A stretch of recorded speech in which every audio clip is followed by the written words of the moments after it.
Bonsoir tout le monde, je suis vraiment ravi d'être ici ce soir. C'est un événement spécial pour moi, c'est unique. C'est vrai qu'à l'INSEAD, on a l'occasion de présenter ses travaux beaucoup à l'étranger. Je l'ai fait aux États-Unis, en Asie. Mais à Fontainebleau, devant les voisins, les amis, jamais. Et donc pour moi, c'est très important. Et c'est vrai qu'à chaque fois que j'ai une conférence comme ça, ma famille, qui est d'ailleurs ici aujourd'hui pour la première fois, me dit toujours vas-y, bonne chance, ça va bien se passer. Et ce soir, ils m'ont dit bonne chance, ça va bien se passer. Et surtout, tu ne nous fais pas honte devant nos copains qui vont être là ce soir. Donc la honte, ça y est, c'est fait. Maintenant, on va passer à la présentation. Donc, comme l'a dit Henri-Claude, je vais vous présenter des études que j'ai réalisées ici en France et aussi aux États-Unis sur cette question de l'alimentation sous influence. Et je voudrais, avant de commencer, bien expliquer que ce sont des études qui sont entièrement réalisées et financées par l'INSEAD grâce aux frais de scolarité, qui ne sont pas faites pour un industriel ou un autre, et qui sont ensuite publiées, donc rendues publiques, disponibles d'ailleurs sur mon site web si ça vous intéresse, sous la forme de papiers scientifiques, mais aussi de petits blogs, articles, etc., qui sont disponibles. Et je pense d'ailleurs que cette présentation sera également disponible en vidéo sur la chaîne YouTube de l'INSEAD.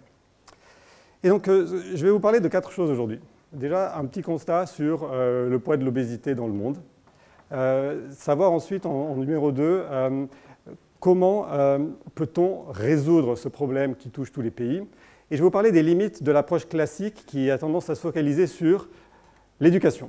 Donc on va mettre des étiquettes sur les produits, c'est très bien, j'en ai fait, je fais partie de comités qui ont poussé mettre en avant la santé, c'est important, mais comme je vais vous le montrer, ça ne suffit pas.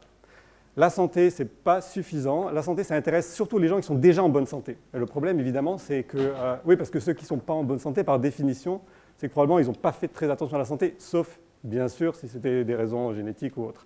Donc, les limites de l'approche fondée sur la santé, ça sera en 2. En 3, je vais vous parler vraiment directement des études que j'ai réalisées qui ont un thème et une idée vraiment hyper simple. Dans l'alimentation, on a tendance à se focaliser sur ce qu'on mange, sur la qualité nutritionnelle. Et évidemment, c'est important. Et on a tendance à oublier la quantité, qui est aussi importante. On pense à la quantité et pas uniquement à la qualité.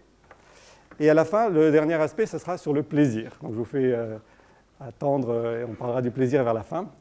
Et l'idée, c'est que le plaisir, bizarrement, peut être en fait un argument pour nous inciter à manger non seulement mieux, mais à manger moins. Plus de plaisir en mangeant moins. Donc l'obésité. Alors comme toute chose, ça commence aux États-Unis. Je vais vous montrer ici, on a une carte des États des États-Unis en 1985. Et on voit que certains États sont en bleu, c'est-à-dire qu'il n'y avait pas de problème d'obésité il y a 30 ans. La plupart des autres États sont en blanc, c'est-à-dire qu'on n'avait même pas mesuré l'obésité tellement ce n'était pas un problème. Et au fil des années, vous allez voir qu'on est passé du bleu clair au bleu foncé, au beige, et ensuite on est arrivé au rouge cramoisi, alerte. Tous les États ne sont pas impactés de la même façon, mais partout une augmentation. Une augmentation très préoccupante. Aujourd'hui, aux États-Unis, on a 2 tiers des Américains qui sont en surpoids ou obèses, dont 1 tiers qui sont obèses. Et c'est un phénomène qui touche évidemment différemment les différentes classes sociales. En gros, pour faire simple, plus on est pauvre, plus on a des chances d'être obèse, ou des risques d'être obèse. Et la différence entre les pauvres et les riches ne cesse d'augmenter. Mais ce n'est pas simplement un problème américain. Vraiment, tous les pays riches y sont confrontés, si vous voyez ici sur ce graphique. Même les pays qui sont partis d'un taux d'obésité très faible, comme la France ou l'Italie, ont vu leur courbe augmenter. En France, aujourd'hui, on est à peu près à 40% de gens qui sont en surpoids ou obèses et 15% obèses. Donc on est quand même en deçà des États-Unis, mais tout le monde y va. Et ce n'est pas simplement un problème lié aux pays riches, c'est un problème qui touche le monde entier. Sur cette carte ici, on voit en jaune les pays dont plus du quart de la population souffre d'obésité. Et comme vous pouvez le constater, il y a au moins un pays sur chaque continent. On voit les États-Unis, la Russie, l'Afrique du Sud, etc. D'ailleurs, petite devinette, à votre avis, quelle est la région du monde la plus touchée par l'obésité? Mexique, numéro 3. Numéro 1, les îles d'Océanie. Parce qu'il y a une prédisposition génétique, vous avez déjà vu des rugbymen Samoa, Tonga, etc.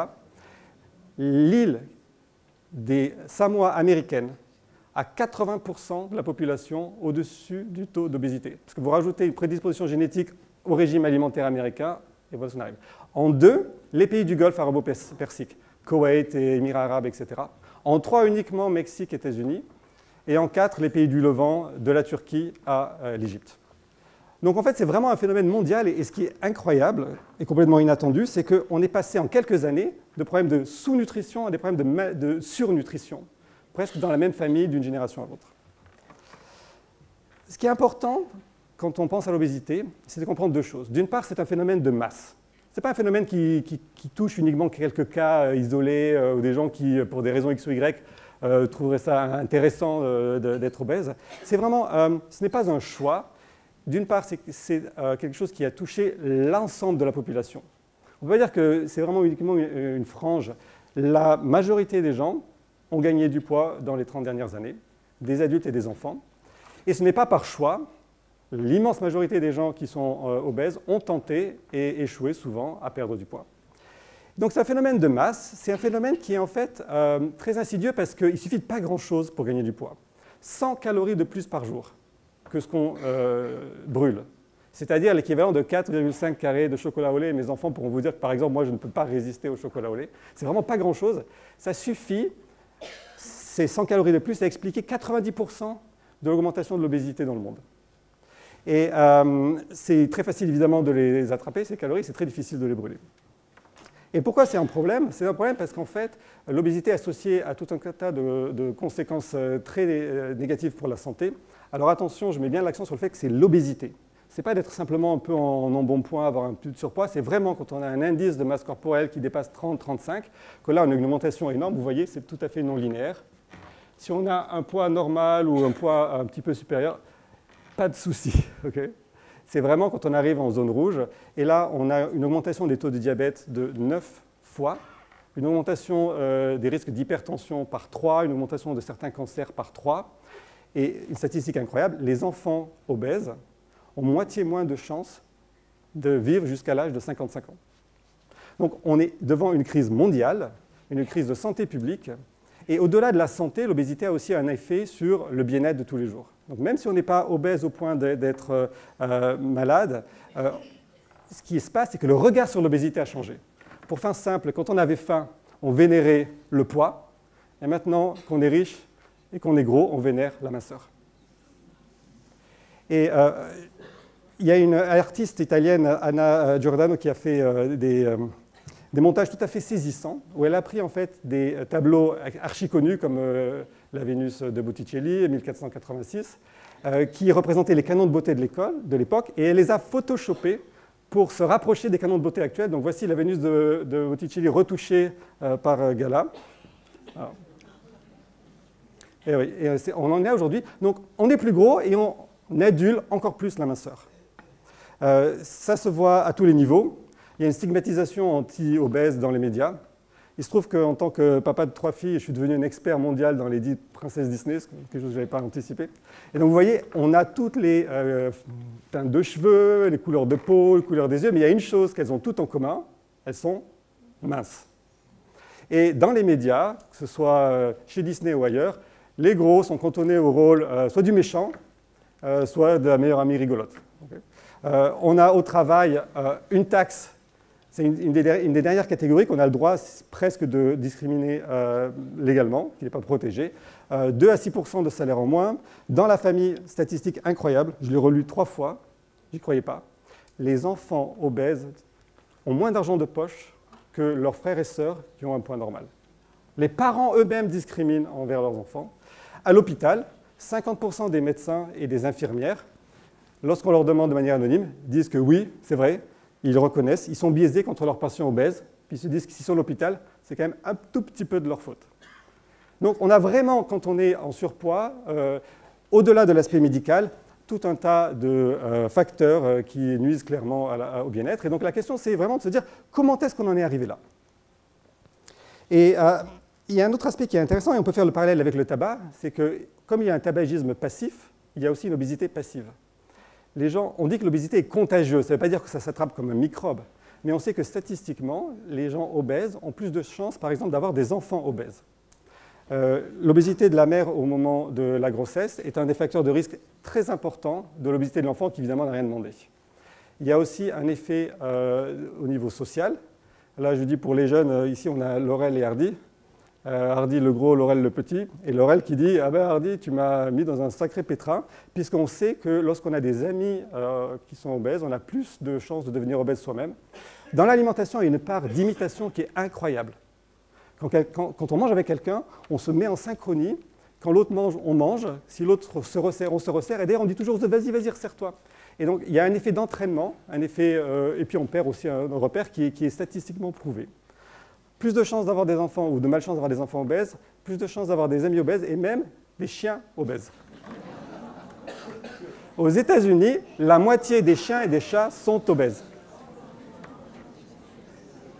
C'est devenu un marché. On vend même des petits escaliers automatiques, escalators, pour les chiens qui n'arrivent plus à grimper.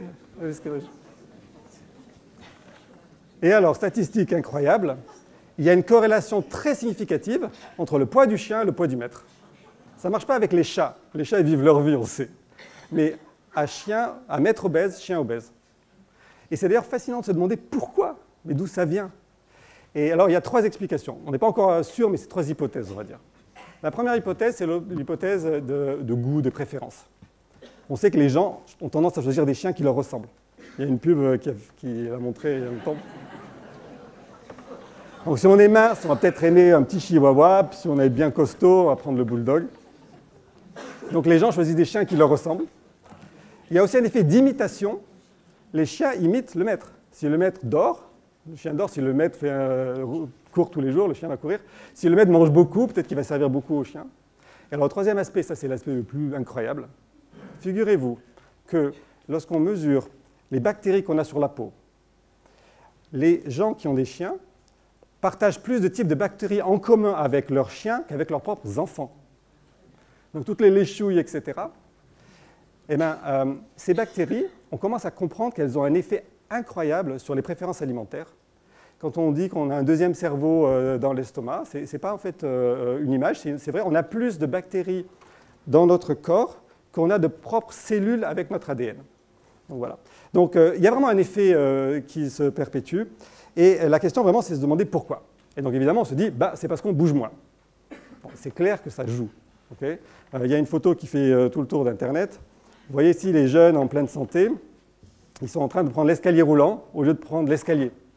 Et là, ça devient vraiment incroyable, c'est quand on voit où ils vont. À la gym. Quand même pas mal. Et c'est vrai que si on raisonne d'un point de vue coût-bénéfice, on est passé d'une société où on était payé pour brûler des calories par notre travail, on avait un travail manuel, on était payé pour perdre du poids, et maintenant on paye en temps et en argent pour aller à la gym pour perdre du poids. Et donc, de ce point de vue-là, c'est tout à fait normal qu'on ait pris du poids. C'était coûteux de manger, c'est devenu vraiment bon marché. On était payé pour perdre des calories, maintenant on paye pour les... Et donc, il faut avoir le temps, etc.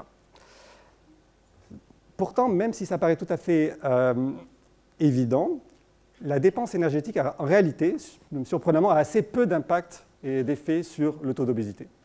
En réalité, c'est vraiment l'apport en calories plus que la dépense de calories qui explique le taux d'obésité. Si vous voulez, oui, par rapport à il y a 50 ans, on a moins de travail manuel, mais par rapport à il y a 20 ou 30 ans, le nombre de gens qui font du sport, en fait, augmenté.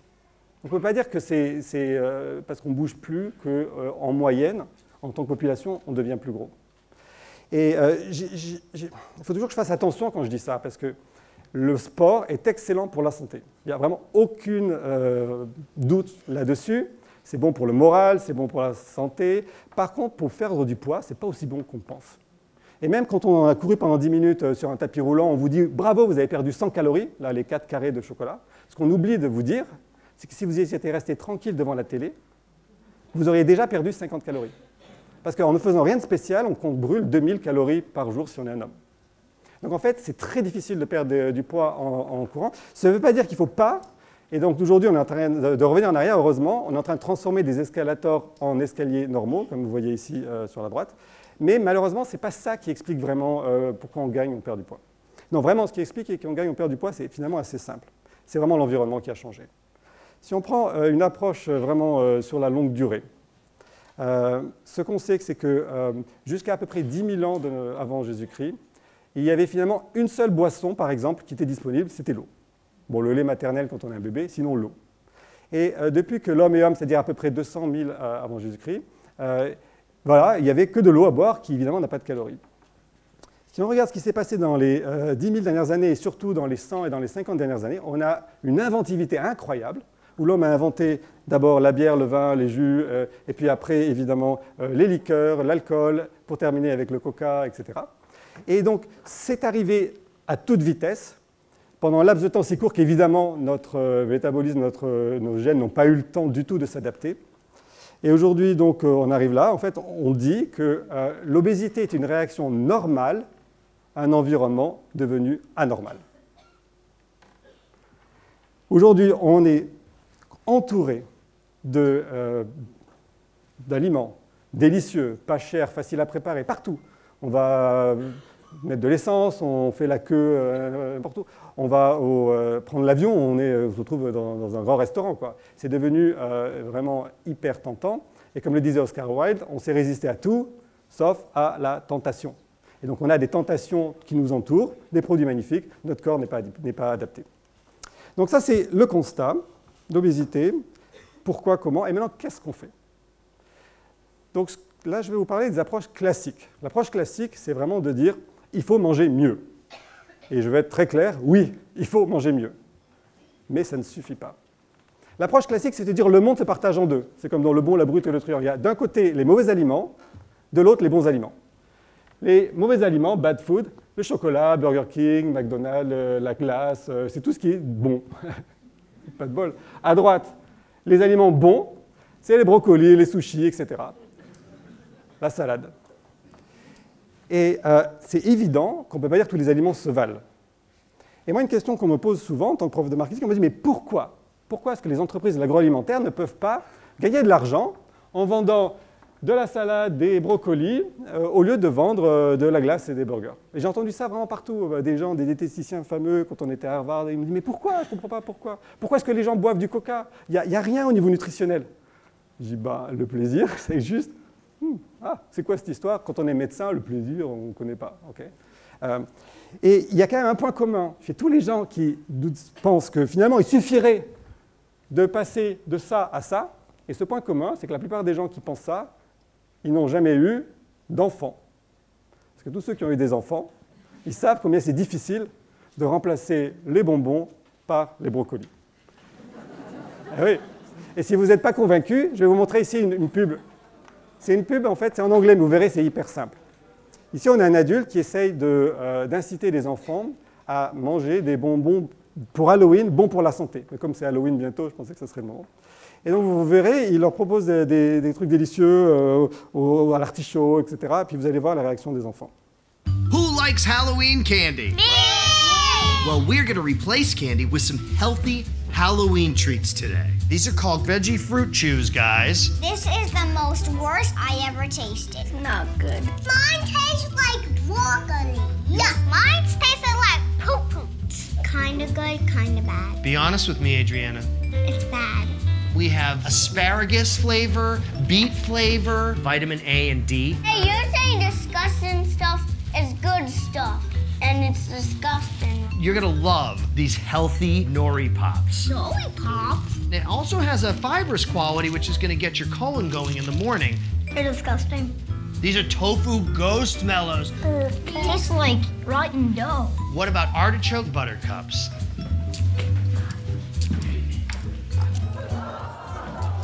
I threw up. You threw up? Okay.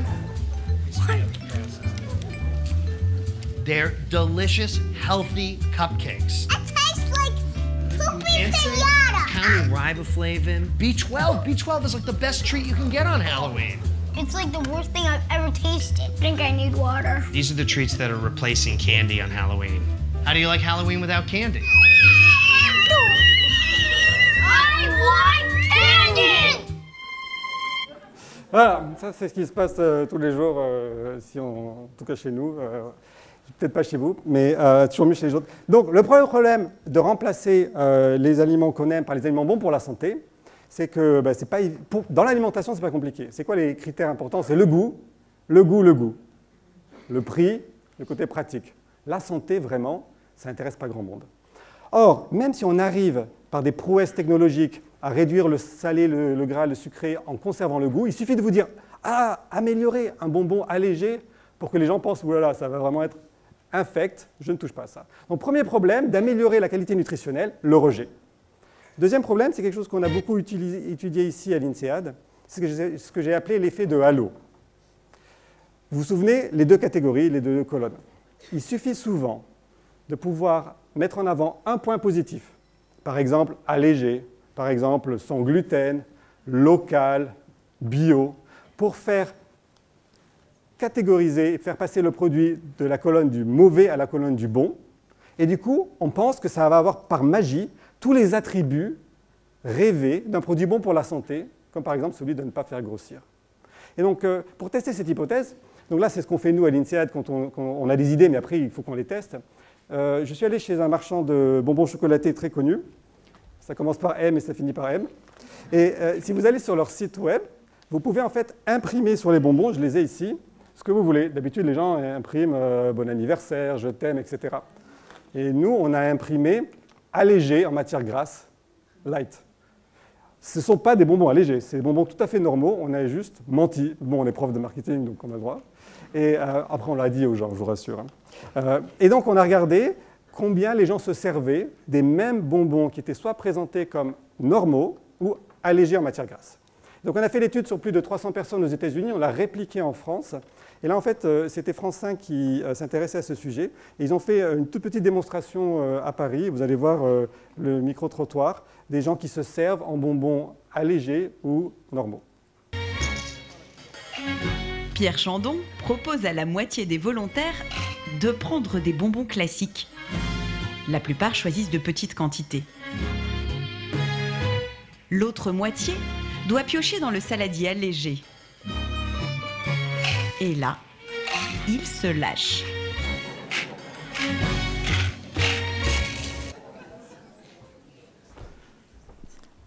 Honnêtement, on n'avait pas pensé que les gens allaient prendre le gobelet et carrément s'y aller, franchement.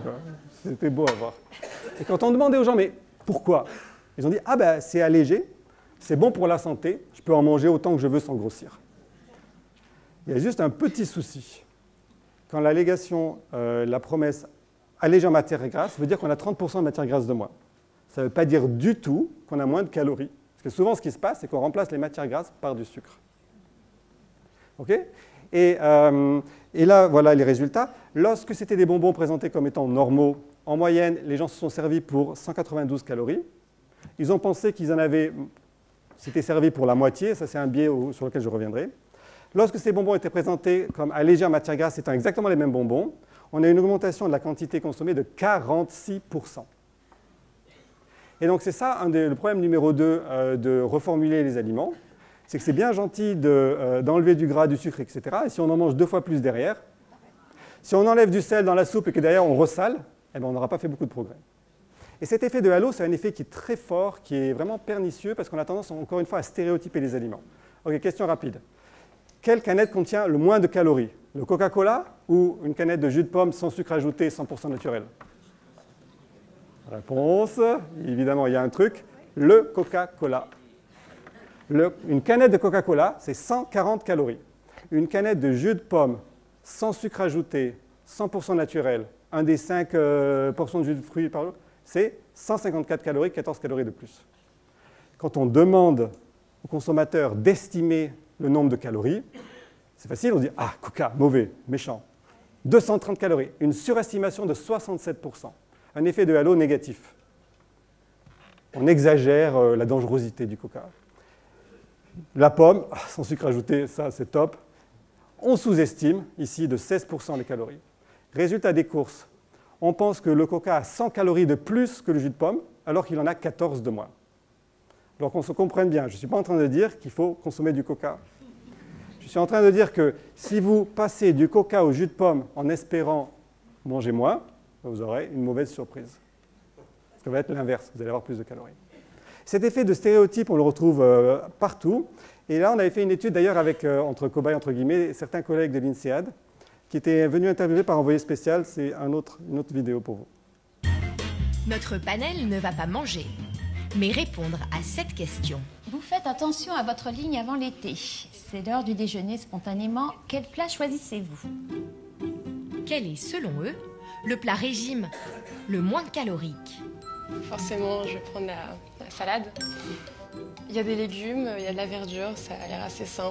La salade, c'est ce qui paraît être le plus léger. La salade. Ça a l'air d'être frais, il fait chaud. Je choisis la salade. La salade. La salade. La salade? Celui-là. 8 cobayes sur 10 optent instinctivement pour la salade. À tort. C'est le plat le plus riche, avec 726 calories. Elle est bien plus calorique que le confit de canard et que l'assiette de pâtes. Qu'est-ce qui s'est passé? Encore une fois, on a mis l'accent sur la qualité. On s'est dit, ah, salade. Et on n'a pas fait attention à deux choses. D'une part, on n'a pas fait attention à la quantité. L'assiette de salade était débordée. Et on n'a pas fait attention que cette salade, qui a l'air tout à fait comme ça, gentillette, elle était remplie de bacon, de vinaigrette, de fromage, etc., etc. Donc voilà, ça c'est vraiment le premier point. Et je termine avec ma démonstration préférée, la démonstration qui n'est pas la mienne d'ailleurs, mais d'un collègue qui a fait une expérience toute simple. Vous pouvez la faire à la maison, vous verrez, ça marche à tous les coups. Vous demandez aux gens d'estimer le nombre de calories de quelque chose qui est catégorisé comme mauvais pour la santé, par exemple un cheeseburger. Ici, en moyenne, ils ont dit 597 calories, ce qui est une exagération. Combien de calories dans une salade de céleri et de carottes? Ah, ça, ouais, 89 calories, ce qui est une sous-estimation. Total, on arrive à peu près à 685 calories. Maintenant, vous prenez un troisième groupe de personnes, complètement identiques aux deux premiers, et vous leur demandez d'estimer le nombre de calories dans le combo, dans le menu, salade plus burger. Et là, 511 calories. En ajoutant la salade au burger, on aspire les calories du burger. C'est génial. D'où ça vient, cette idée des calories négatives? Eh bien, c'est cette idée encore que les bonnes et les mauvaises calories, elles se compensent. Elles se bagarrent entre elles et à la fin, voilà, les bonnes, elles gagnent. Et malheureusement, non, les calories s'additionnent. Et c'est un effet d'autant plus pervers qu'on le retrouve surtout chez les gens qui font attention à leur santé. Pourquoi? C'est eux qui font attention aux calories, qui commencent à catégoriser. Ceux qui mangent parce qu'ils ont faim, parce que, ouais, bah, aucun effet. Donc surtout, c'est les gens qui font attention à leur alimentation paradoxalement. Et c'est un effet qu'on peut enlever lorsqu'on attire l'attention sur le fait que eh bien, la quantité. Là, on en a plus. Et donc, c'est très connu, la cerise sur le gâteau. Pourquoi on met cette cerise sur le gâteau? Personnellement, je déteste. Et parce qu'en fait, on a un énorme gâteau au chocolat, on sait que c'est quand même pas... Hein, mais oh, il y a une cerise, ben, ça se compense. Et donc, si on rajoute une salade à chaque repas et qu'en espérant maigrir, probablement on aura des surprises. Voilà. Donc, qu'est-ce qu'on fait si ça ne suffit pas d'améliorer la qualité nutritionnelle? Je ne suis pas en train de dire qu'il ne faut pas le faire. D'ailleurs, moi, quand je parle aux responsables du marketing, je leur dis, vous le faites, mais vous n'en parlez pas. Parce que dès que vous dites, on a amélioré le produit, il est mieux, il est moins calorique, etc., on a soit ce rejet, soit cette surcompensation, soit tous ces effets de biais. On le fait doucement. On le dit éventuellement après. Ça a été fait, on leur dit, un an après, vous ne vous en êtes pas rendu compte, mais on a réduit la teneur en sel dans les baguettes, on a réduit la teneur en sucre dans les yaourts. Doucement, sans vous le dire, et personne n'y a vu que du feu. Donc, l'autre solution, c'est celle à laquelle je tiens beaucoup, c'est de penser à la quantité, pas simplement à la qualité. Et en fait, c'est hyper simple. Dans l'alimentation, on a des préférences beaucoup plus fortes sur ce qu'on mange par rapport à combien on en mange. On aime le Coca ou le Pepsi, on aime la tarte aux fraises ou celle au citron, mais par contre, combien? Bah, je ne sais pas, je veux une taille normale. Mais ça ne veut plus rien dire, une taille normale. Et cette étude est partie d'une anecdote personnelle. On m'avait donné une bouteille de Coca-Cola de 1907 que j'ai dans mon bureau, qui est un petit peu différente. Et ici, j'en ai une des années 90. Et ceux qui ont mon âge et plus se souviennent qu'un Coca, ça a toujours été 19 centilitres. D'ailleurs, pendant les 60 premières années de l'existence de l'entreprise, Coca-Cola n'était vendu qu'en une seule taille, 19 centilitres. Et si on en voulait plus, on en prenait deux. Aujourd'hui, clairement, non seulement le format est abandonné, mais un format normal, maintenant, c'est une bouteille de 50 centilitres. C'est quand même 2 fois plus grand. Et le pompon, c'était tout simplement pendant des vacances. On était en Californie, pourtant un endroit réputé faire attention à la santé. On a demandé un Coca, s'il vous plaît, et voilà ce qu'ils nous ont donné. Là, c'est Marie à 2 ans. Un bocal, une piscine de Coca. Une piscine sans aucune indication de la quantité. Pas cher en plus. Et c'était génial, elle s'est marrée pendant des heures presque. Mais voilà, la question c'est comment en est-on arrivé là? Pourquoi? Et ce n'est pas un phénomène qui est vraiment anecdotique. Si vous allez aujourd'hui dans une chaîne de fast-food, vous avez le choix entre 3 tailles de gobelets, petit, moyen, grand. Le petit, clairement, c'est pour les enfants, il y a un enfant dessus. Donc si on est un adulte, on choisit entre le moyen et le grand. Et ce faisant, on ne se rend pas compte que la taille enfant, aujourd'hui chez McDo en France, 25 centilitres, est supérieure à ce qu'était la taille adulte chez Coca-Cola pendant les 60 premières années de son existence, c'est-à-dire 19 centilitres. Une taille enfant aujourd'hui plus importante que ce qui était une taille adulte. Autre aspect, ces tailles et ces labels petit, moyen, grand, ça ne veut absolument rien dire. On le sait tous, quand on va chez Starbucks, quand on veut un petit, ils disent « Ah oui, un grand, oui, un petit. » Non, enfin, bref, on appelle comme on veut. D'ailleurs, chez McDo, petit, moyen, grand aux États-Unis correspondent à des tailles totalement différentes de petit, moyen, grand en France. Clairement, le moyen aux États-Unis est plus grand que le grand en France. Il y a une chaîne de magasins de proximité qui s'appelle 7-Eleven, qui a lancé dans les années 80 un gobelet énorme, qui s'appelait le Big Gulp. Quand ils l'ont lancé, tout le monde a rigolé en se disant « Mais qui est-ce qui va boire un gobelet d'1 litre de soda ?» Eh bien, ça a tellement bien marché qu'ils ont lancé après le Super Big Gulp, qui a tellement bien marché qu'ils ont lancé après le Double Gulp.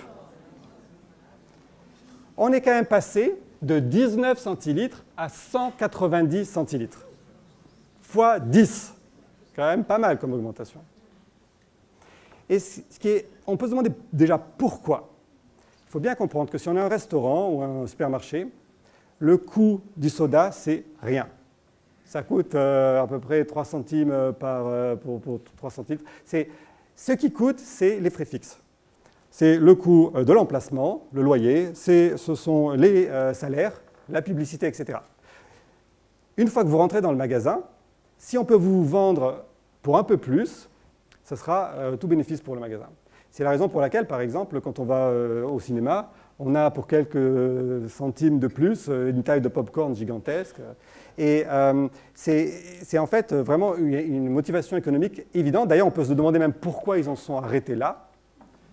Et la raison, vous savez pourquoi ils se sont arrêtés là? Parce que le coût du gobelet en plastique devenait trop important. Et puis, il ne tenait pas bien dans le porte-gobelet. C'est embêtant. Question marketing. Vous êtes responsable marketing chez 7-Eleven ou ailleurs. Et vous êtes embêté parce que vous aimeriez pouvoir faire dépenser plus, mais il y a le problème du contenant. Réponse, qu'est-ce qu'on fait? On permet aux gens d'amener leur propre contenant. Et donc pour le Slurpee, qui est une espèce de glace pilée, Granita, 7-Eleven a une offre spéciale, apportez votre propre contenant. Ça ne va pas durer longtemps, ça fait le buzz, etc. Les gens sont venus, mais alors, impressionnant. Le petit jerrycan d'huile, le pot de rose. Lui, il est venu carrément avec son rice cooker. Et le gagnant, le grand gagnant, il a osé, il fallait le faire, ils l'ont fait. Une piscine pour enfants. Bon, là, c'est pour rigoler, évidemment, mais ce qui veut vraiment rien dire qu'on n'a plus du tout d'idée des quantités. La chose qui est intéressante aussi, c'est que se dire, je ne pense pas qu'il y ait beaucoup de gens ici qui vont prendre le double gulp à 2 litres. Mais le simple fait qu'il soit disponible change notre perception de ce qu'est une quantité normale. Moi, j'ai ramené des États-Unis ce gobelet, super, en plus il conserve bien au frais. Monstrueux, il est énorme. 1,5 litres de coca. Ok, on est d'accord. Mais regardez ce que j'ai trouvé après. Ah ouais. Oh, mais finalement, celui-là, il n'est pas si gros que ça. On peut même dire qu'il est un petit peu petit, finalement. Ça, c'est gros. Et donc, on a perdu nos références. On ne sait plus ce que ça veut dire petit, moyen, gros. Et donc le simple fait qu'on ait ces tailles gigantesques, ça change complètement notre perception de ce qu'est une taille normale. Or, rappelez-vous, on ne sait pas combien on veut consommer, on veut une taille normale. Donc par exemple, on a fait cette étude où on avait offert aux gens de choisir différentes tailles de gobelets, comme dans un restaurant de fast-food, on avait petit, moyen, grand, extra large. Okay, et on avait bien indiqué dessus la quantité, pour pas qu'il y ait d'erreur. Et ce qu'on a fait tout bêtement, c'est qu'on a enlevé la petite portion, le petit gobelet. Qu'est-ce qui s'est passé à votre avis? Voilà. Augmentation ici de 10% sans rien faire, sans convaincre les gens quoi que ce soit, de la quantité consommée. Pourquoi? Regardons par exemple les gens qui avaient choisi avant le plus petit gobelet de 24 centilitres. Il n'est plus disponible, forcément ils ont encore soif, ils prennent le nouveau petit, qui est 2 fois plus grand. C'est logique. Mais ce qui est plus intéressant, c'est de regarder les gens qui avaient choisi le deuxième gobelet, celui ici de 47 centilitres. Il est toujours disponible, d'accord? Donc si on avait vraiment une préférence pour cette taille 47 centilitres, on ne devrait pas changer. Et à votre avis, qu'est-ce qui s'est passé? Un tiers de ceux qui avaient choisi 47 centilitres ont choisi d'augmenter et de passer à 65 centilitres. C'est quand même 50% de plus, hein, ce n'est pas une petite augmentation. Pourquoi? Auparavant, 47 centilitres, c'était un moyen. En enlevant le petit, l'ancien moyen est devenu le nouveau petit. C'est relatif. On n'a pas une préférence absolue, c'est relatif. Donc, qu'est-ce qu'on fait concrètement? Moi, c'est ce que je dis aux professionnels du marketing, et vous pouvez le faire chez vous. On réintroduit la petite portion au menu, même à la maison, même si personne ne l'a choisi. Par exemple, si petit, moyen, gros, c'est 47, 65, 95, et qu'après, on enlève le grand, on remet le petit, maintenant, petit, moyen, gros, c'est 24, 47, 65. Les gens veulent un moyen, ils ont leur moyen. Si c'est fait de manière astucieuse, sans que ce soit une différence faramineuse, la plupart des gens n'y verront que du feu. Et ils auront, sans devoir faire appel à leur self-control, sans devoir agoniser sur « oh là là, laquelle je prends, j'aimerais bien me prendre une grande, mais vraiment, ce n'est pas raisonnable », ils choisiront une portion plus petite. Mieux, l'entreprise pourra finalement demander un prix supérieur à une quantité moindre. Moins de gaspillage, plus de profit, moins de surconsommation. Et je ne suis pas en train de dire qu'on va vendre moins, on va revenir à ce qui était une portion normale auparavant. Autre effet sur ces portions normales, le nom de la portion. Alors, il y a pas mal de gens qui pensent que c'est réglementé, quelqu'un qui dit « oh, on n'a pas le droit d'appeler ça un grand, un petit, un moyen », pas du tout. On peut faire ce qu'on veut avec les tailles. Et donc, d'ailleurs, souvent, les entreprises s'amusent. Là, on voit Burger King qui dit « ah, Big Mac, c'est plutôt un medium Mac par rapport au Whopper ». On peut l'appeler comme on veut, big ou medium. Une taille de portion de frites moyenne chez McDo, c'est exactement la même taille qu'une taille de portion petite chez Burger King. On appelle ça comme on veut. Et ici, j'ai trouvé une photo d'un fast-food qui avait des chips. La petite portion s'appelle Jumbo. La moyenne méga et la grande giga. Même si on regarde par exemple des tailles de sneakers, etc., entre un sneakers normal à 240 calories et une petite portion, enfin, bref, les portions, ça va dans tous les sens. Donc, qu'est-ce qu'on fait? Eh bien, on les nomme différemment. On fait une marque pour la taille. C'est le branding de la taille et pas du produit. Par exemple, l'étude qu'on a réalisée à l'INSEAD, on avait 3 portions de frites devant, les gens devaient les choisir, etc. Et 3 conditions. Soit on appelait la petite portion normale, grande, et puis king, géante. Soit petit, normal, grand. Soit mini, petit, normal. Je n'ai même pas besoin de vous montrer le résultat, vous savez ce qu'on va trouver. Qui veut une mini portion? Pourquoi pas une micro tant qu'on y est, hein? Donc là, on a eu une augmentation de 33% de la quantité, uniquement avec l'appellation, le nom de la portion. Après, il y a les effets visuels. Alors ça, c'est une étude que j'ai réalisée auprès d'enfants de 8 ans. On va voir si vous êtes meilleurs que les enfants de 8 ans pour estimer les quantités. Question toute simple. Quelle assiette contient le plus de chocolat? La A ou la B? Ou c'est pareil? Qu'est-ce qui dit que c'est pareil? Qu'est-ce qui dit que c'est la A? Qu'est-ce qui dit que c'est la B? Laquelle a l'impression d'en avoir plus? La A. Mais vous vous dites, il y a un truc, sinon il ne l'aurait pas montré. Donc quand on a fait l'étude, en moyenne, les gens ont pensé, ouais, il y a un truc, il y en a autant. Sinon, les gens se sont dit, bah, c'est peut-être la A quand même, on a l'impression qu'il y en a plus. Et la réponse était évidemment la B. Vous savez, les tablettes de chocolat Ritter Sport qu'on achète dans les stations essence, c'est une tablette de 4 carrés sur 4, il y a 16 carrés. Je l'ai retournée pour pas qu'on le voie. Et ensuite, j'en ai pris une autre, j'ai découpé tous les carrés, j'ai mangé un carré, et j'ai bien disposé les 15 restants en 3 x 5, 15. Et là, j'ai utilisé en fait un biais visuel très connu qui s'appelle le biais de numérosité. Ça veut dire quoi? Ça veut dire que pour estimer la quantité, on compte. Plus il y a de morceaux, plus on pense qu'il y en a. Okay? D'ailleurs, par exemple, les enfants vont compter le nombre de bonbons, mais pas la taille du bonbon. Et il y a une blague classique aux États-Unis, on dit « Ah, les enfants, j'ai vraiment super faim, on va couper la pizza en 8 plutôt qu'en 4, comme ça il y aura plus de pizza. » Et bien en fait, l'œil pense qu'il y a plus de pizza quand c'est coupé en 8 qu'en 4, parce qu'on compte le nombre de pizzas. Donc une idée toute simple, préportionner les portions. C'est plus facile à compter, on pense qu'il y en a plus, et on en mange moins, sans s'en rendre compte. Pour voir si vous avez bien compris. Quel plat a le plus de gâteaux, A ou B? B. J'ai pris le 4 quarts, j'ai découpé en tranches, j'ai mangé une tranche et je l'ai mise après sur le côté. Donc c'est le cercle vertueux. Voilà. On termine toujours avec maintenant l'histoire des tailles des contenants eux-mêmes des assiettes. Vous connaissez tous cette illusion, c'est Delboeuf, un Belge qui l'a montré au XIXe siècle. Le disque noir a la même taille ici et là, sauf qu'il paraît beaucoup plus petit dans une grande assiette que dans une petite assiette. Bon, ça ne serait pas un problème, sauf que les assiettes ont augmenté de taille de manière incroyable. J'ai un collègue qui a fait une étude géniale, j'aurais bien aimé y penser. Il a regardé tous les tableaux de la scène, le dernier repas du Christ, suivant l'époque à laquelle ils ont été peints. Et il a regardé la taille des assiettes par rapport à la taille des gens. Et ce qu'on voit, c'est que les assiettes avant étaient beaucoup plus petites. Et au XXe siècle, tout seul, le diamètre a augmenté de 15%. L'assiette augmente, du coup, on en rajoute, parce que sinon, on a l'impression qu'il n'y en a pas beaucoup. C'est les assiettes, mais c'est aussi les verres. Vous vous souvenez tous des verres Duralex à la cantine? Regardez son âge. Hein? 16 centilitres.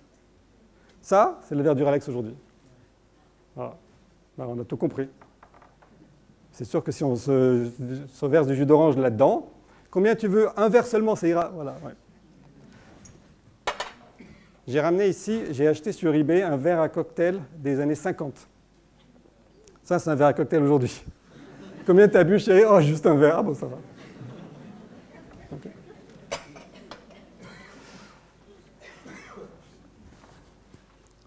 Il y a un dernier aspect qui est le plus, je pense, général, en fait. C'est que, pour faire simple, notre œil est très mauvais en géométrie.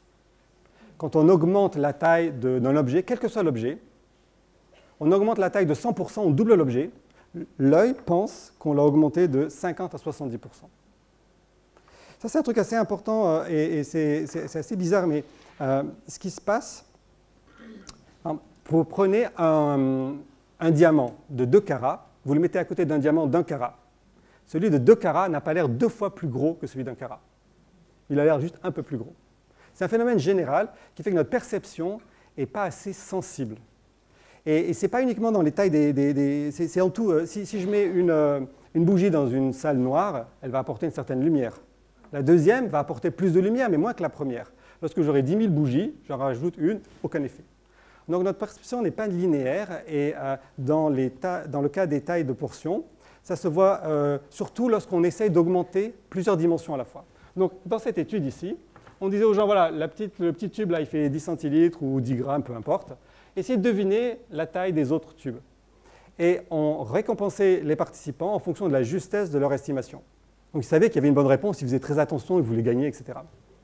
Et donc soit dans ce cas ici, on a augmenté le diamètre et la hauteur de 19% à chaque fois, le small, medium, large, extra large, soit on a mis tout le changement dans la hauteur. Je n'ai même pas besoin de vous montrer les résultats, ça saute aux yeux. Lorsque tout le changement se fait dans une seule dimension, ça se voit. Lorsqu'il faut multiplier, ça ne se voit pas. Petite question pour les matheux. Je crois qu'il y en a. Si on a un cube, de quel pourcentage faut-il augmenter chacune des 3 dimensions du cube pour doubler le volume du cube? De quel pourcentage on augmente la largeur, la longueur, la hauteur du cube pour doubler? Racine cubique de 2, c'est-à-dire 1,26. Parce que 1,26 au cube, ça fait 2. Eh bien, désolé, c'est mathématiquement, géométriquement vrai, mais à l'œil nu, c'est faux. Ce cube-là, il a l'air de faire 50 à 70% de plus. Pourquoi? Parce qu'on a du mal à multiplier ces changements. Donc, je n'ai même pas besoin de vous montrer, on voit le résultat. C'est des effets énormes. On sous-estime les grandes portions à cause de ce problème, de manière hallucinante. Donc, dernière étude que j'ai faite récemment, un gobelet rempli de M&M's. La petite portion, je vous dis, il y en a 37. Vous avez le gobelet sous les yeux, vous avez autant de temps que vous voulez, et vous devez me dire combien il y a de gobelets dans chacune des autres portions. Okay? Vous savez qu'il y a une bonne réponse. Je vous récompense en fonction de la justesse de votre estimation. Prenez le temps que vous voulez. Sur l'axe des X, on a ici la taille réelle, le nombre réel de M&M's. Sur l'axe des ordonnées, on a la taille, le nombre perçu de M&M's. On se doute bien que les gens ne vont pas être pile poil dessus, mais en moyenne, ceux qui surestiment devraient compenser ceux qui sous-estiment. On appelle ça, comment dit-on en français, la sagesse des foules. Okay? La sagesse de la foule, wisdom of the crowd. Et donc, si c'est le cas, en moyenne, ça devrait tomber sur la diagonale. Et en réalité, la sagesse des foules, elle repassera, parce que la perception de cette grande portion, c'était qu'elle contenait, on va dire, 300 M&M's, alors qu'en réalité, elle en contenait presque 600. La moitié des M&M's ont disparu. Pourquoi? Parce que notre œil est mauvais en géométrie. Quand on double la taille de quelque chose, ça n'a pas l'air 2 fois plus grand. Donc c'est ça qui se passe. On a augmenté les tailles de portions. Ben oui, on sait que c'est plus gros, mais on ne se rend pas compte que c'est tellement plus gros. C'est devenu énormément plus gros. On perd la moitié de l'augmentation. Et il y a un problème encore pire, c'est que lorsqu'on fait l'inverse, lorsqu'on essaye de réduire et qu'on s'est habitué à la grande taille, par exemple, là je vous dis, c'est les mêmes hein, mais on part de la grande, il y en a 592, et je vous demande d'estimer la réduction, la diminution. Qu'est-ce qui se passe à votre avis? On est bien meilleur. Voilà l'estimation en bleu. On part de 592. On arrive dans le petit à 38 M&M's. Juste un M&M d'erreur. Pile poil. Donc, quand on augmente, on sous-estime, on ne se rend pas compte. Quand on diminue, alors là, on est super bon. Ah, il y a 3 M&M de moins. Rends-les-moi. D'où ça vient? Ça vient du fait que lorsqu'on doit estimer une diminution, on a la quantité de base. Je vous la donne. Et on a un deuxième point qui, on sait que ça ne pourrait jamais être moins que 0.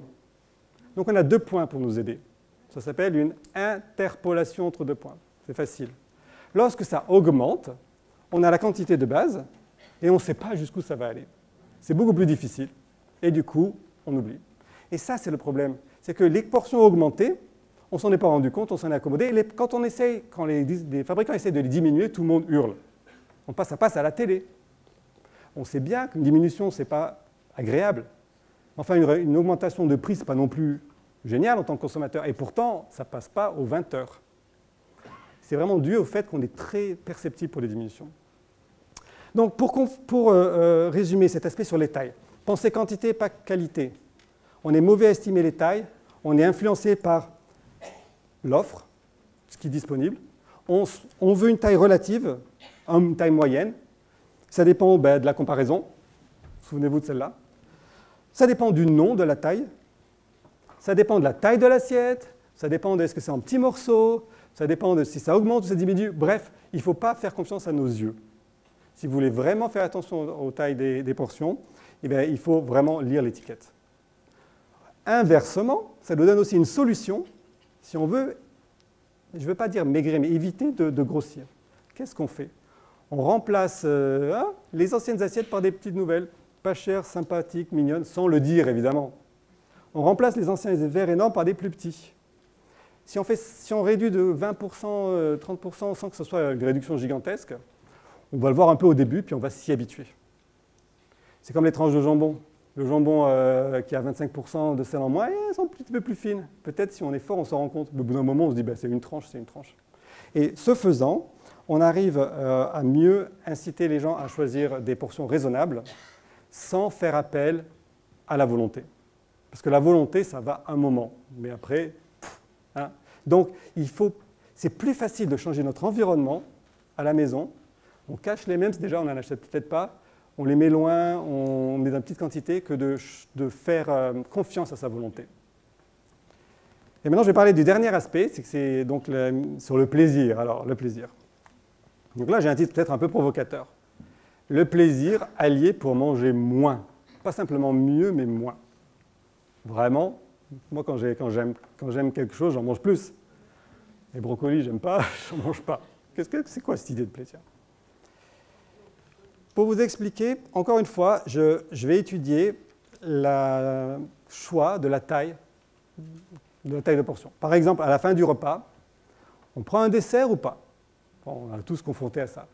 Est-ce qu'on le prend, on le partage, ou est-ce qu'on prend un café gourmand? Petit, moyen, grand, ok? On ne sait pas la question de savoir si on va manger ou pas. Ok, on mange, mais un petit, moyen ou grand. Les petits, moyens ou grandes portions dans les restaurants, au cinéma, etc. Alors, l'approche classique, c'est encore basé sur la santé. Ça consiste à mettre en avant l'argument santé. Donc ça, c'est une affiche de la ville de New York. Qu'est-ce qu'elle dit? Les portions ont grandi, comme je vous ai montré. Okay?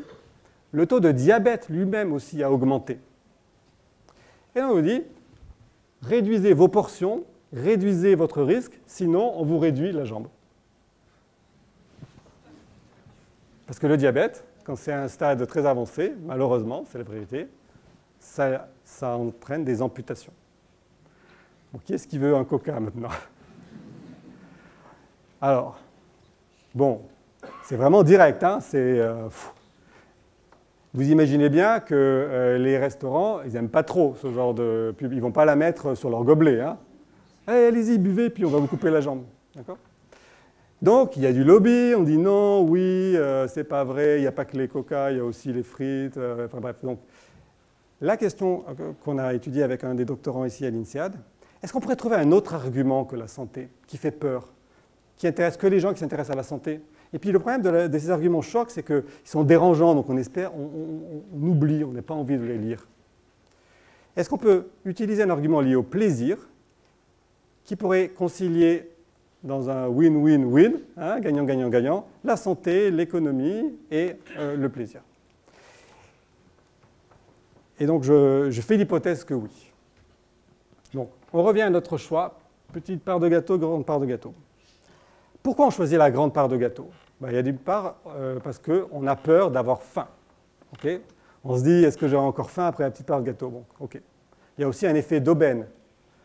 Comme je disais, quand on va au cinéma, hein, ici à l'Ermitage ou ailleurs, quand on choisit la petite portion de pop-corn, moi j'ai vraiment, je ne sais pas vous, mais j'ai vraiment l'impression que quelque part je me fais plumer, que je suis en train de payer pour le pop-corn des autres, parce que si j'avais payé quelques euros de plus, j'aurais un seau de pop-corn.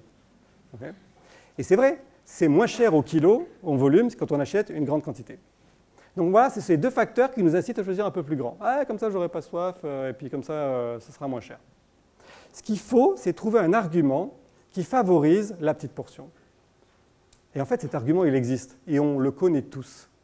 C'est lié à un phénomène physiologique dont on a tous fait l'expérience, qui s'appelle, un terme technique, l'adaptation hédonique. On dit aussi rassasiement sensoriel spécifique. Bref. C'est l'idée très simple que quand on prend une mousse au chocolat, par exemple, ou quand on boit une bière, etc., la première gorgée, waouh, c'est celle qui donne le plus de plaisir. La deuxième, elle rajoute du plaisir aussi, mais moins que la première. La dernière, elle, souvent, franchement, elle est assez insipide. Des fois, elle est carrément négative. Elle nous écœure un peu. On la regrette toujours, hein, c'est pas vrai? Donc, ça, on le sait. On sait que ça diminue avec le nombre de bouchées. Ce qu'on oublie, et qui pourtant est fondamental, c'est la chose suivante. Après avoir terminé ce mousse au chocolat, quand on va se dire notre évaluation globale de cette mousse au chocolat, elle va dépendre de quoi? Eh bien, en fait, dans l'alimentation, le plaisir n'est pas la somme du plaisir de chaque bouchée, mais la moyenne. Ça veut dire que cette dernière bouchée de cette grosse portion de gâteau, qui est pas tellement, elle est assez insipide, hein, elle n'apporte pas grand-chose, au lieu de rajouter un peu de plaisir en plus, elle fait baisser la moyenne. Et donc, parce que c'est pas cher et parce qu'on a peur d'avoir faim, on mange souvent au-delà du plaisir lorsqu'on a ces portions gigantesques. Et ça, c'est un effet qui est mal anticipé. On en a tous fait l'expérience, mais on n'y pense pas. Donc l'idée est assez simple, c'est de rappeler aux gens ce qu'ils savent déjà, c'est que dans l'alimentation, le plaisir est fonction de la qualité et pas de la quantité. Et quand on rajoute une petite cuillerée de plus, et finalement, elle réduit le plaisir moyen, qui est ce dont on va se souvenir. Okay, ça, c'est l'idée. Alors maintenant, après, en marketing, on se dit toujours, bon, ça, c'est le mécanisme théorique. Maintenant, comment on fait en pratique? Comment est-ce qu'on fait en pratique pour rappeler aux gens ce phénomène? Et donc, on fait par exemple, nous, on a fait au moins 7, 8, 9 études en France, aux États-Unis. Je vous en montrerai 2 pour vous donner l'idée. Première étude, c'était fait auprès d'enfants qui avaient 5-6 ans. Et en fait, dans toutes les études, on a utilisé une technique qu'on appelle l'alimentation en pleine conscience, mindfulness en anglais. L'idée, c'est de dire qu'on simule l'expérience de manger avant de manger pour qu'on se souvienne de cette réduction. Comment on fait ça avec les enfants? On fait ça avec, ici, c'est un test. On avait 2 groupes, un groupe de contrôle, un groupe témoin bien sûr, et le groupe avec l'intervention. Dans le groupe de contrôle, c'était une leçon sur les 5 sens. On a demandé aux enfants, par exemple, c'est l'automne, il y a des feuilles, quel bruit ça fait quand on marche sur les feuilles mortes. Si on est l'hiver et qu'on essaie d'attraper des flocons de neige avec la langue ou sur la peau, le soleil et le sable, les sensations, donc le toucher, les 5 sens. Et ensuite, on leur a demandé de choisir une part de brownie qu'ils allaient consommer après au goûter. Alors, je vous rassure, on ne leur a pas donné le brownie gigantesque, parce que quand même, on fait attention. Les enfants pensaient qu'on leur donnerait la taille qu'ils choisiraient, mais on leur a donné une taille qui était appropriée. Donc ça, c'est la condition de contrôle en moyenne. Ils ont choisi la taille numéro 5. Okay. Après, dans la condition expérimentale, on a fait cette imagerie sensorielle, mais sur l'alimentation. On a pris 3 aliments que tous les enfants connaissent en France. C'est des petites gaufrettes au chocolat, c'est des chocs à pic ou des bonbons M&M's. On leur a demandé de fermer les yeux, d'imaginer qu'ils étaient en train de manger ces bonbons et nous dire le goût, les saveurs, les arômes, la texture en bouche, quel bruit ça fait, etc. Et les enfants étaient capables de le dire très facilement.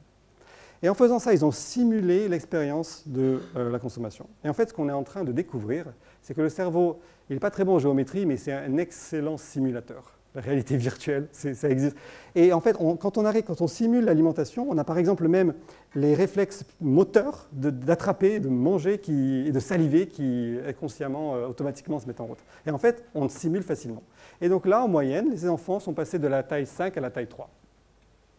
Et donc ça, c'était une étude qu'on a faite sur une fois, mais là, on a répliqué avec des enfants de 9-10 ans à Dijon, sur une année scolaire entière, l'efficacité de cette idée de finalement penser et remettre l'expérience au centre de la décision. Alors après, chez les adultes. Ça, c'est une étude qu'on a réalisée à l'Institut Paul Bocuse, qui est en fait l'école des arts de la table de l'Institut Paul Bocuse à Lyon, qui n'est pas le restaurant Bocuse 3 étoiles. Hein. En fait, ils ont un restaurant expérimental pour que les élèves cuisiniers, qui sont des chefs chevronnés, hein, puissent s'entraîner, etc., servir. Et donc, on a recruté 109 personnes qui sont venues au restaurant. On leur a en fait dit à l'avance qu'il y aurait un menu fixe. Pour 15 €, ils pourraient choisir à volonté, all you can eat, le nombre de petites quenelles qu'ils voulaient, le nombre de parmentiers et le nombre de tartelettes au citron. Donc, on a choisi exprès un repas à base de petites portions pour nous permettre en fait de mesurer les choix des consommateurs. Ce qui est un petit peu important ici, c'est qu'en fait, ce n'est pas le vrai buffet à volonté où on peut se resservir. Là, on pouvait choisir autant qu'on voulait, on pouvait commander autant qu'on voulait, mais après on s'arrête. Parce que si on peut se resservir, là, c'est toute une autre histoire, c'est hyper difficile de s'arrêter de manger, hein, ça on le sait tous. Mais là, on choisit avant, et c'était à 15 €, et les gens, il y en a certains qui ont vraiment, on a eu 2-3 rugbymen qui sont venus, et qui ont commandé 24 de parmentier et Connect, on leur a donné. Et ce restaurant expérimental, il est génial parce qu'il y a des caméras partout. Bon, les gens, ils savent hein, qu'on sait, enfin, qu'on mesure, etc. Et donc, on a mesuré plein de données intéressantes sur ce qu'ils ont mangé, à quelle vitesse, etc. Et on avait 3 groupes. Dans le groupe témoin, on avait un menu tout bête qui disait entrée, quenelle, mesclun, vinaigrette, plat, parmentier de bœuf, sauce tomate et pesto, dessert, tarte au citron, coulis de fruits rouges. Okay. On avait ensuite une deuxième condition qu'on appelle la condition nutrition, dans laquelle en fait on leur a donné des informations sur les calories. On leur a dit chaque petite tartelette, vous en prenez autant que vous voulez, mais la petite tartelette toute seule c'est 86 kilocalories et 24% de matière grasse.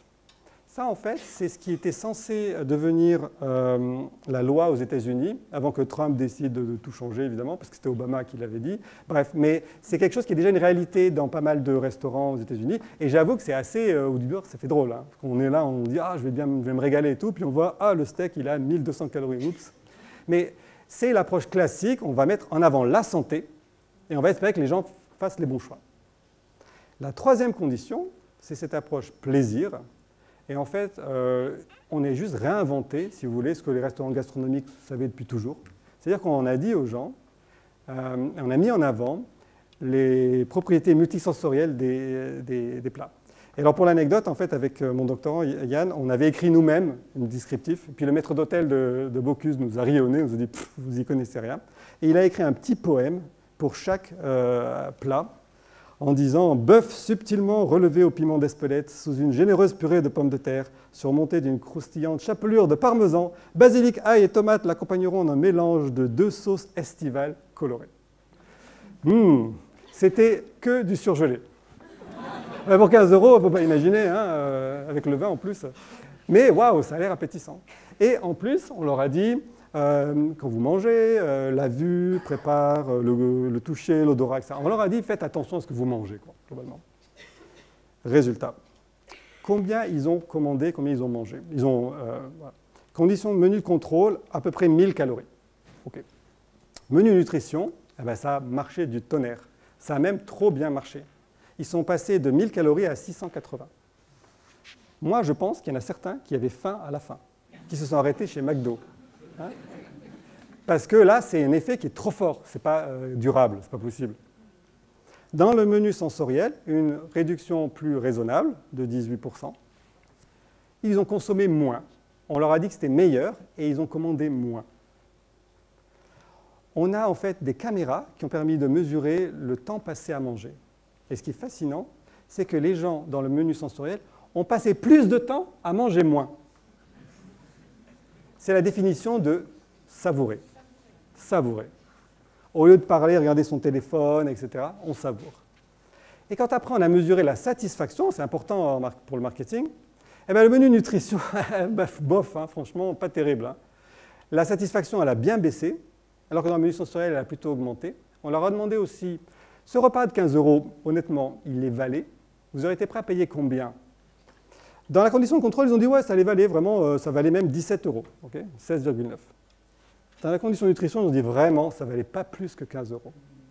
Et dans la condition sensorielle, ils ont dit, ouais, ça valait même 20 €. Donc, on est arrivé à rendre les gens prêts à payer davantage pour manger moins, et en plus, ils étaient plus contents. Alors avec Yann, on s'est amusé à se dire, si on arrivait à breveter cette formule qui permet aux gens de leur donner moins, qu'ils soient prêts à payer plus pour moins en étant plus contents, je pense qu'il y a pas mal d'hommes politiques qui ça intéresserait. Hein. Donc, mais dans l'alimentation, ça marche. Donc, je vais conclure ici, avec 2-3 diapos supplémentaires. Finalement, qu'est-ce qu'il faut retenir de tout ça? Ce n'est pas nouveau. Épicure, 4e siècle avant Jésus-Christ, le disait lui-même dans la lettre à Ménécée, il a dit « Le sage ne choisit pas la nourriture qui est la plus abondante, mais la plus goûteuse. » Et finalement, il y a une sagesse dans ces pratiques désuètes qui, à mon avis, personnellement, nous protègent. On appelle ça le dilemme de l'omnivore. Si on fait table rase de tout on ne sait pas quoi manger. En tant qu'être humain, on peut tout manger. On peut se nourrir 100% de gras, comme les Inuits. On peut se nourrir 100% de sucre, comme certaines tribus qui mangent que des fruits. On peut manger que des M&M's. Enfin, vraiment, on ne sait pas quoi manger. Et donc, il faut revenir aux règles de base, qui sont des fois un peu bizarres. On se demande pourquoi elles existent. Mais en fait, elles contraignent les choix, et finalement, elles nous aident. La règle, par exemple, de quand est-ce qu'on mange. Ici, on voit, suivant l'heure de la journée, la proportion des Français à table. Et vous voyez un pic incroyable qu'on ne retrouve pas du tout aux États-Unis. En France, entre midi et 13h, on mange. Je rigole toujours en disant c'est le moment où il faut envahir le pays. Là. On mange. Aux États-Unis, c'est pas comme ça, c'est très bizarre. Quand on était à chaque fois surpris, parce que souvent pour recruter des participants à des études, on les appâte avec de la pizza. Ça marche très bien sur les étudiants américains. Et je me souviens que mon collègue me disait, voilà, on va les faire venir avec de la pizza, tu vois, ça a marché. Je dis, mais non, il y a un problème. C'est quoi? L'étude, elle est à 10h du matin. Oh, ouais. Eh bien, pizza à 10h du matin? Non, je ne vois pas. Ben oui, il ne voyait pas, il avait raison. L'étudiant américain mange la pizza à 10h du matin, à 15h l'après-midi, à 17h, à 18h, tout le temps. Et finalement, les gens, en perdant cette habitude, ces rythmes un peu monolithiques, augmentent les occasions de consommation, augmentent les occasions de se tromper. Donc, on respecte les repas.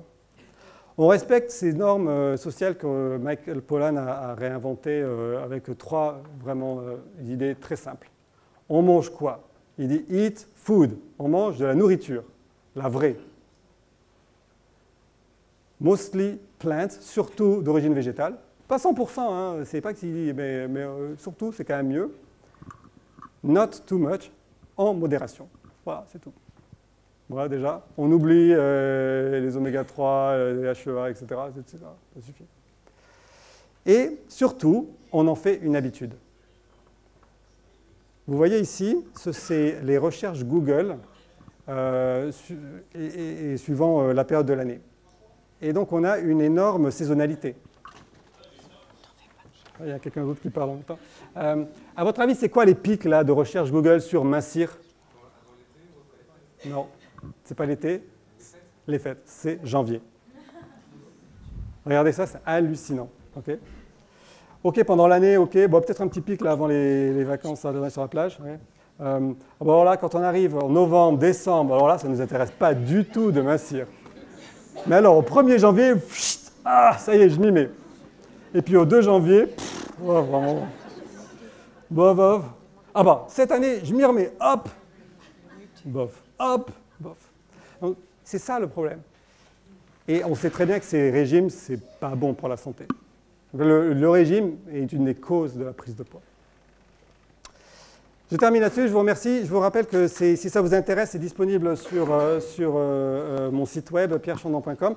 Je termine juste en attirant votre attention sur une... Si ça vous a intéressé, ce genre d'études qu'on fait en marketing, on a une conférence ouverte à tous qui aura lieu le 30 janvier dans le Grand Amphithéâtre de la Sorbonne, un endroit magnifique, avec le professeur Wendy Wood, qui est une spécialiste mondiale des comportements habituels.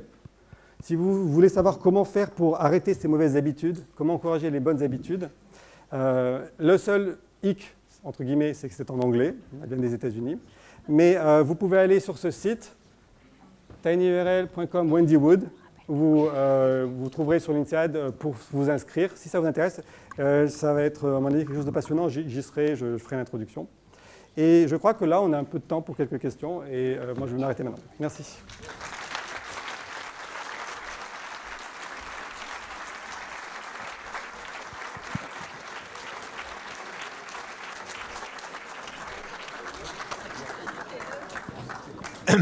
Qui veut commencer? Qui veut ouvrir le débat? Il y a beaucoup de questions, certainement, après une présentation précise qui donne des illustrations de ce qu'on vit, mais qu'on ne comprend pas toujours, et que là, on peut mieux comprendre.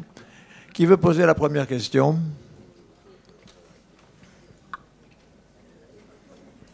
C'est vrai qu'il n'y a pas d'open. Je vais interroger au hasard. Il n'y a pas d'open. Madame, là. Madame.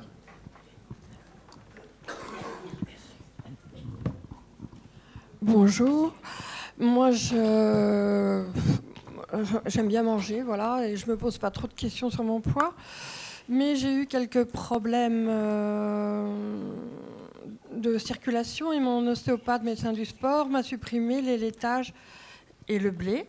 Il m'a supprimé les 2/3 de mon alimentation. En réalité, je me suis mise à manger des bonbons à longueur de temps, ce qui n'a pas été une totale réussite comme changement d'alimentation.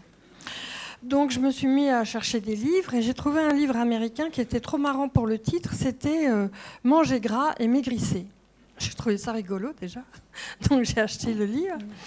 Et lui, il dit qu'aux États-Unis, il y a eu tout un lobbying fait par les marchands de sucre pour remplacer le gras et que le sucre serait pire que le gras pour ce qui est du poids. J'ai l'impression que vous en avez peu parlé là-dedans. Ouais. Donc voilà, je vous me soumets ce livre et vos remarques à vous. Excellente question. Alors, moi, je suis spécialiste des comportements alimentaires, je suis pas diététicienne et nutritionniste. Cependant, ce qu'on sait, c'est qu'effectivement, tous les 10-15 ans, on trouve un nouveau coupable. Il y a des études très sérieuses qui montrent que tous les aliments ont été associés à la prise de poids ou à la perte de poids à un moment ou à un autre de leur histoire. C'est les œufs. Il n'y en a qu'un, franchement, qui n'est pas terrible, c'est le bacon. Le seul. Lui, non, jamais positif. Et donc, on sait très bien que ce n'est pas si simple que ça. Ce n'est pas que le gras, ce n'est pas que le sucre. Il semblerait que le sucre soit vraiment spécial, okay, mais encore une fois, je ne suis pas nutritionniste, je ne vais pas rentrer dans ce débat. Moi on va repartir de la physique élémentaire. Je sais que ce n'est pas accepté par tout le monde, mais quand même à la base, si l'apport en calories est supérieur à la dépense en calories, on prend du poids. Ce qui ne veut pas dire qu'il y a un seul régime qui est possible. Je pense que ce qui est important, c'est de trouver celui qui nous convient. Si on arrive à tenir il faut le tenir sur la durée, c'est ça l'idée. Si on arrive à tenir un régime, pour certains, ça va être avec tels aliments, pour d'autres, avec d'autres, ça va être positif. Mais ce qu'il faut combattre, c'est l'idée qu'il y a un aliment magique. C'est une diète, on appelle ça la diète, le régime alimentaire en général. Ce n'est pas un aliment quand on va supprimer ou qu'on va le rajouter qui va avoir un effet fantastique. C'est vraiment l'ensemble des comportements qui vont avoir un effet. Et c'est pour ça qu'il faut éviter, il faut être un petit peu sceptique quand on voit toutes ces études qui sont d'ailleurs souvent basées sur l'association et pas sur la causalité, qui vont dire « Ah, ben, les gens qui boivent au hasard, je suis du sud, du Ricard, ont meilleure santé ». Je trouve que c'est peut-être des gens aussi qui font beaucoup de sport. Je ne crois pas que ce soit vrai pour le Ricard d'ailleurs. Hein. Mais vous voyez le problème. Voilà. Donc attention à ne pas démoniser un seul aliment ou un seul macronutrient. Question ? Bonsoir monsieur et merci pour votre conférence. Ne pensez-vous pas qu'il faudrait combattre plutôt l'avidité à l'intérieur de l'homme parce que finalement dans tous les domaines l'avidité fonctionne, on l'excite, on achète plus, on consomme plus et ainsi de suite. Et finalement c'est vraiment un combat intérieur à l'homme dans tous les domaines de notre civilisation. Et puis il y a un autre domaine que vous n'avez pas abordé mais c'était peut-être pas le type de votre conférence, mais c'est aussi... Il y a des gens qui ne mangent pas spécialement beaucoup, et pourtant qui grossissent. Moi, j'ai remarqué autour de moi. On s'aperçoit qu'il y a divers phénomènes. Moi, j'ai vu comment on nourrissait les vaches à un certain moment, avec des hormones et ainsi de suite. Je pense qu'il y a une incidence très importante. Et puis, il y a un autre phénomène aussi dont on ne parle rarement, mais peut-être qu'il y a une incidence, c'est la glande thyroïde. Et est-ce que vous ne pensez pas, quand il y a eu des problèmes à Tchernobyl, bien que le nuage se soit arrêté, il n'y a pas aussi une incidence? Parce qu'on sait que quand il y a des problèmes de glande thyroïde, les gens soit grossissent beaucoup ou maigrissent beaucoup sans aucune interaction. Mais je pense que vraiment l'avidité est au cœur du problème. Oui, si vous avez une solution pour réduire l'avidité, je pense qu'on est tous preneurs, on est d'accord. Après, encore une fois, n'étant pas médecin, je vous garderai de parler de telle ou telle chose. Ce qu'on sait, c'est qu'effectivement, c'est un problème avec beaucoup de sources. On ne peut pas dire que c'est une seule chose. C'est, on va dire, un ordre de complexité 10 fois supérieur au tabac. Le tabac, c'est assez clair, on sait comment ça marche. Ça ne veut pas dire pour autant qu'on arrive à inciter les jeunes à ne plus fumer. Hein. Donc, ce qui m'intéresse, moi, et ce qui intéresse aussi beaucoup de médecins quand on collabore ensemble, c'est que c'est important de regarder l'aspect santé, savoir si la glande thyroïde ou pas, mais il y a un gouffre entre nos connaissances médicales et ensuite leur application dans la vie réelle. Et c'est ça que le marketing fait. On essaye de comprendre comment les gens prennent des décisions, comment ils décident de se comporter, pour essayer de trouver une façon non, comment dit-on, une façon incitative de pousser les gens vers le mieux. Et d'ailleurs, Dick Thaler, qui était un ancien professeur de marketing, économiste comportemental, a gagné le prix Nobel il y a 2 jours d'économie pour ses études, ses travaux là-dessus. C'est quelqu'un que nous, on connaît bien ici à l'INSEAD, en montrant justement comment est-ce qu'on peut utiliser la psychologie et pas uniquement les incitations monétaires pour inciter les gens à finalement les pousser vers là où ils veulent déjà aller. Par exemple, en réduisant la taille des portions, par exemple, en mettant dans la queue à la cafétéria les fruits et les légumes au début plutôt qu'à la fin. Parce qu'à la fin, eh ben, si on les choisit, il faut remettre ce qu'on a choisi au début, il faut embêter tout le monde. Enfin, c'est vraiment, on appelle ça le nudge, en anglais, le coup de pouce. Et c'est un champ sur lequel on travaille, plus que sur l'aspect médical qui est pour d'autres. Nous, on est une école ici de commerce, pas de médecine. Oui, bonsoir. Moi, j'aurais une question, c'est de faire croiser un petit peu votre analyse avec 2 éléments. Vous avez parlé de manière très courte au début, c'est les catégories socio-professionnelles. Je pense que ça, c'est un élément qui est très important. On dit que je dirais l'obésité est une maladie de pauvres.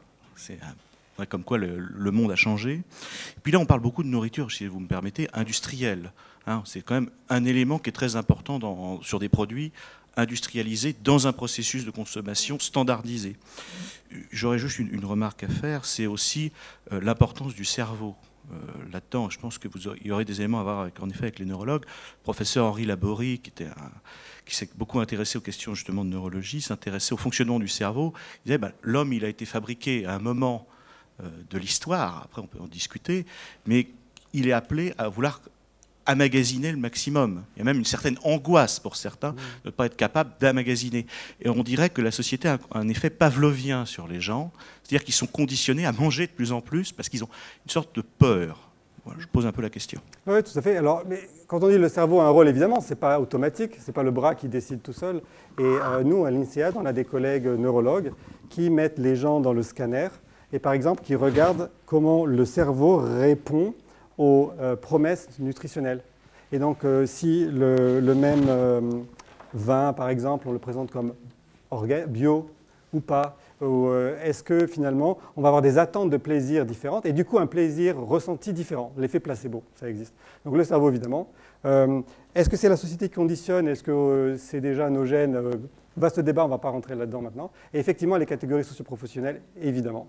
Et par exemple, j'ai fait partie de cette énorme étude qui a été financée par le ministère de la Santé, où on a placé 1 700 000 stickers, étiquettes sur les devants des produits dans 60 supermarchés en France pendant 3 mois pour trouver l'étiquetage nutritionnel qui allait avoir le meilleur effet. Et on a fait très attention à l'effet sur les catégories socio-démographiques à faible revenu, faible niveau d'éducation, etc. Parce qu'on sait très bien que ce sont chez elles qu'il y a le plus de taux d'obésité. Comme il y a plus de taux d'obésité à la campagne qu'à la ville, etc. Donc ce dont là je parlais à un niveau, on va dire, général, il faut le regarder après au niveau des différentes catégories socio-professionnelles. C'est un sujet énorme. On a uniquement effleuré le début ce soir en 1 heure.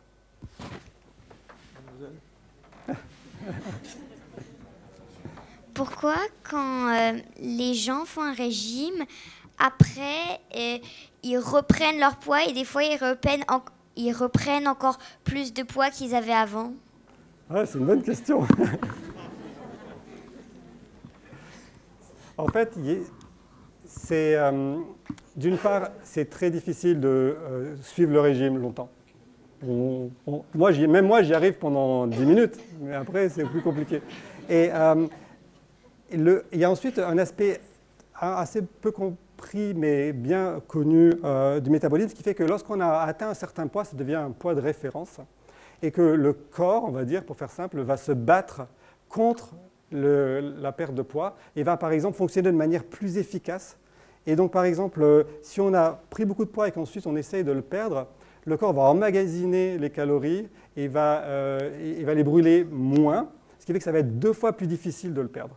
Il y a en fait une émission de télé-réalité aux États-Unis qui s'appelle The Biggest Loser, le plus grand perdant, où ils prennent des gens vraiment énormes, ils leur font perdre 100 kilos. Et en fait, on voit que ces gens qui ont perdu 100 kilos, leur métabolisme ensuite, il a été transformé, ce qui fait qu'ils ont besoin de uniquement 1500 calories, on va dire, pour vivre dans la journée, alors qu'avant, ils avaient besoin de 2000 calories à poids égal.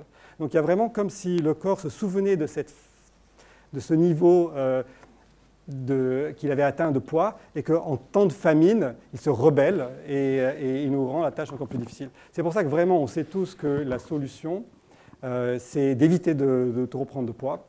Parce que finalement, le régime, ça marche pas vraiment bien. Il y a une seule chose qui marche vraiment bien quand on est vraiment obèse, c'est la chirurgie bariatrique. Et ça, c'est, je pense, un thème pour une autre soirée.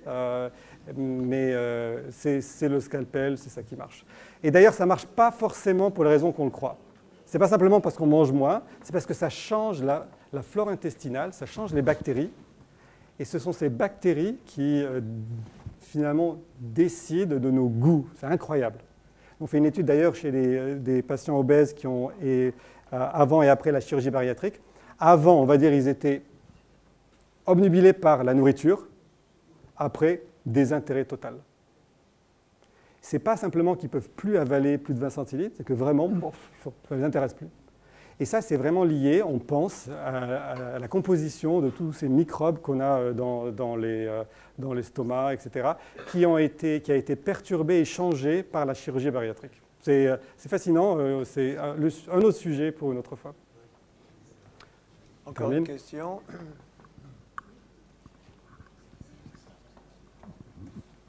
Oui, est-ce qu'avec l'alimentation ne se produisent pas des effets un peu comparables à ceux qu'on attribue à la drogue, c'est-à-dire un effet de découverte et un effet d'accoutumance, l'individu poursuivant toujours l'effet de découverte et ne l'attrapant jamais.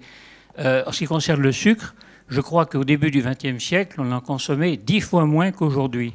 Est-ce que la petite quantité de sucre absorbée par nos prédécesseurs au début du XXe siècle ne produisait pas autant, sinon plus de plaisir que la grande quantité déversée aujourd'hui? Oui, c'est sûr qu'il y a un effet d'accoutumance. Alors, d'habituation, on va dire. Par exemple, ces patients obèses n'arrivent plus à sentir le goût du sucre, et après la chirurgie bariatrique, ils retrouvent le goût. Il y a clairement un effet d'habituation. Mais on hésite à parler vraiment, à faire la comparaison avec la drogue, parce qu'on peut avoir un comportement addictif à tout, hein, à YouTube, à son téléphone, etc.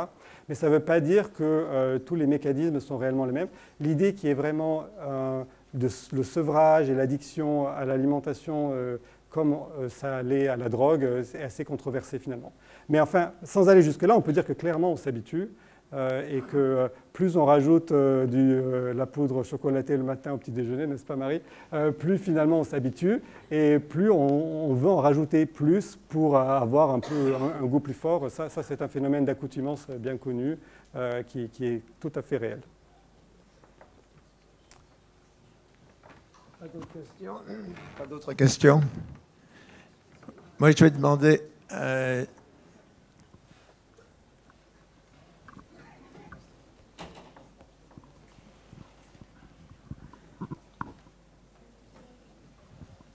Bonsoir.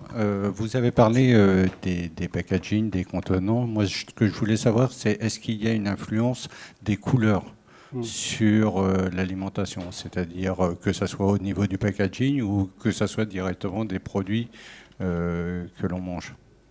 Oui, il y a une petite influence assez faible. Mais c'est vrai que certaines couleurs font mieux ressortir certains goûts. Et au-delà, il y a surtout des associations qu'on a apprises entre certaines couleurs et certains goûts. Il faut savoir que, par exemple, l'odeur est quasiment totalement apprise. La préférence pour l'odeur, ce n'est pas inné. La préférence pour les couleurs, c'est pareil, c'est aussi appris. Donc on a appris par notre environnement culturel, etc., à associer certaines couleurs à certains goûts. Mais au-delà de ça, c'est vrai qu'il y a des petits effets. Mais ça reste des effets assez petits, vraiment honnêtement. La couleur dans le packaging, c'est surtout pour attirer l'attention dans le supermarché ou dans le self-service. Ça n'a pas un impact si important que ça ensuite sur la consommation par rapport à la taille ou à la forme du contenant. Bien, moi je vous poserai une dernière question. Ah, bon, ben, là, je vous la parole. Merci. Bonsoir, monsieur. Bonsoir.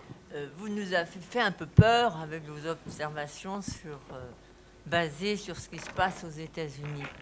Mais envisagez-vous de faire un comparatif avec ce qui se passe dans nos pays européens et notamment la France? Oui, oui, alors c'était peut-être pas très clair, mais la moitié des études étaient en France et l'autre moitié aux États-Unis. Donc par exemple, ce biais de perception des quantités, il est absolument identique en France et aux États-Unis. Ce qui est différent, c'est l'environnement, la taille des gobelets qui va être plus important, etc. On n'est pas génétiquement différent des Américains du tout, même si culturellement, c'est vrai qu'il peut y avoir un accent mis plus sur la quantité là-bas et la qualité ici. Les autres pays européens, finalement, c'est comme d'habitude l'Europe du Nord, l'Europe du Sud. On va dire l'Europe du Sud qui a une approche plus traditionnelle de l'alimentation. Ça m'est arrivé, et pourtant je suis italien, moitié je parle italien couramment, de demander au restaurant d'avoir un jus d'orange et un café, et ça m'était refusé. Non. Ah non. J'ai dit, mais pourquoi? Le café, et il m'a parlé comme si j'avais 3 ans. Le café et le jus d'orange, ça ne va pas ensemble. J'ai dit, mais de quoi je me mêle, vraiment. Mais en Europe du Sud, on a quand même encore cette idée qu'il y a des normes. C'est comme ça et pas autrement, on ne sait pas pourquoi. La salade avant, la salade après. Alors qu'aux États-Unis, et on va dire en Angleterre, à mi-chemin, on a tendance à approcher l'alimentation comme faisant partie du libre arbitre. C'est-à-dire que, qui êtes-vous pour me dire quoi manger? C'est moi qui décide. Quand on va choisir un sandwich, on a un menu incroyable. On passe 10 minutes à choisir le type de pain, le type de fromage, etc. Et il y en a vraiment cette idée que c'est entièrement subjectif et il n'y a pas de vérité objective. Alors qu'en France, et dans les pays du Sud, on a quand même encore cette idée que non, il y a un chef qui va savoir mieux que vous. Exemple, je terminerai là-dessus. Imaginez, vous avez envie d'une glace. Il y a 2 marchands de glace équidistants.